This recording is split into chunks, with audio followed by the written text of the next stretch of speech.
صل وسلم دائما ابدا على حبيبك خير الخلق كلهم۔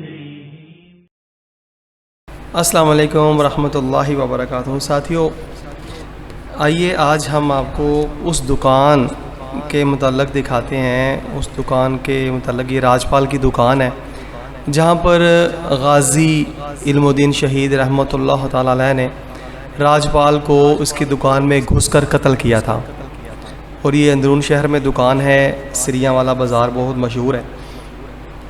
تو یہ دکان ہے جس کے اوپر لکھا ہوا ہے غازی علم الدین شہید میڈیکل سینٹر۔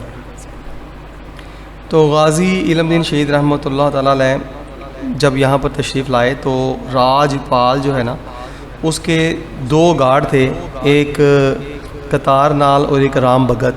یہ دونوں اس نے اپنے محافظ قائم کیے ہوئے تھے، رکھے ہوئے تھے، تاکہ اس کو اوپر نہ حملے ہو رہے تھے جان لیوا، تو اس نے اپنی حفاظت کے لیے دو گارڈ یعنی کہ بڑے تگڑے گارڈ رکھے ہوئے تھے۔ تو جناب جب غازی علم الدین شہید رحمۃ اللہ تعالیٰ تشریف لائے تو آ کر کے اس نے پوچھا بھی تم میں جو ہے وہ راجپال کون ہے؟ تو راجپال نے کہا کہ میں ہوں۔ تو چونکہ آپ نے بھیس وہ ہندوؤں والا بنایا ہوا تھا تو اس نے فوراً بتا دیا کہ میں ہوں۔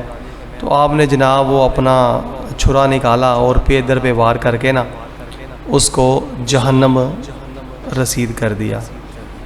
اور ماشاء اللہ تعالیٰ یہ دیکھیں، یہ وہ دکان آج بھی موجود ہے، اور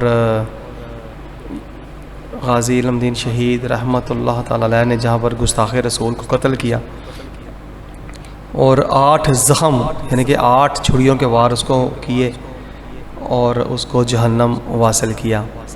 تو یہ اندرون شہر میں آج بھی موجود ہے۔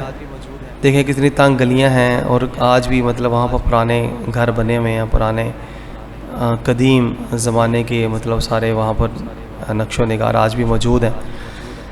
اللہ تبارک تعالی ہمیں بھی غازی علم الدین شہید رحمۃ اللہ تعالی علیہ جیسا جذبہ۔